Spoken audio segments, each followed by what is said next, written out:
And you see, there's Jessica. Yeah. She's an absolute adorable, beauty, huh? isn't she? Oh, she's gorgeous. Rather good looking. Look at her. Look at her. So this is Jess. This is Jess. This is Jess. Yes, Jessica is a hippopotamus. Shirley and her husband Tony took her in when she was separated from her mother as a newborn. Lekker de titi, my liefie. Oh, you're so thirsty, Jess. She's 13 and Jess she's is a drinking from a mama. bottle. Ryk mos 'n bit. Look at those teeth. She definitely likes rooibos tea, huh? Oh, she loves it. That's it.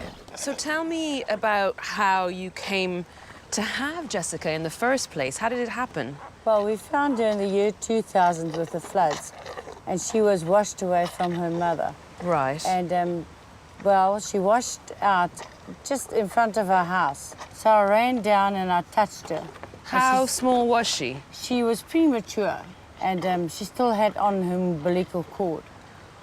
Oh, so she was literally had been born, baby. the floods Yes. happened, and she got washed up. What happened then? We took her into the house, and Tony, with his game-ranging experience, he actually knew the formula to make it like mother's milk. And that was the first thing that we actually gave to her.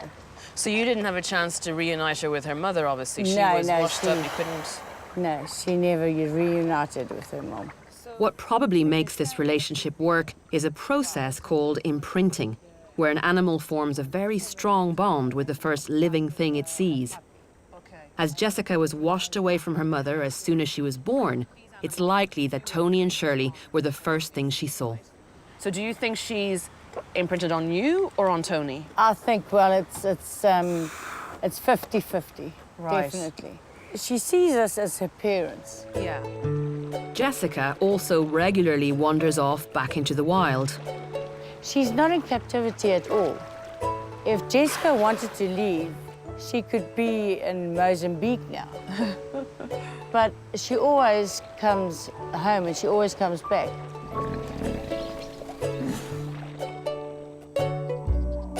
Sometimes she sleeps on the porch with the dog. But at dinner time, she pops into the kitchen to eat with the family. Oh, lekker is te lekker, my liefie. Maak pa lekker bek, my liefie. Oh, good grief. This is unbelievable. On the menu tonight, it's green beans. So you've got the knack, huh? She wants to go out now. When she's finished eating, she goes on her way. Dankie, my liefie. Tony, an ex-game ranger, has enough experience to know not to try and stop her. You read the signs, didn't you, Tony? You were like, right, she wants to go out, there's no keeping her in. Yes. Because at the end of the day, you do see her as a wild animal still? I see Jessica as a wild animal. She lives a normal hippo life, but she shares her life with us as well. She goes to them, they come to her. She lives a normal life. So she still goes out with the wild hippos that are further down the river? That's correct, and upstream as well.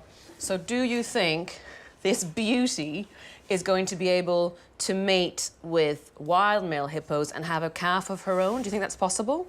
I don't think it's possible. Jessica will mate. You know it's possible. It will happen. Within 2 years, Jessica will have a calf of her own. And I will contact you. You better. I'm inviting you to come down again. You better, Tony. And you'll see her with her I need calf to here. see this young lady I'm confident that with that a will happen. calf. Absolutely confident. Thank you, man. I think she agrees. What's it, Jess?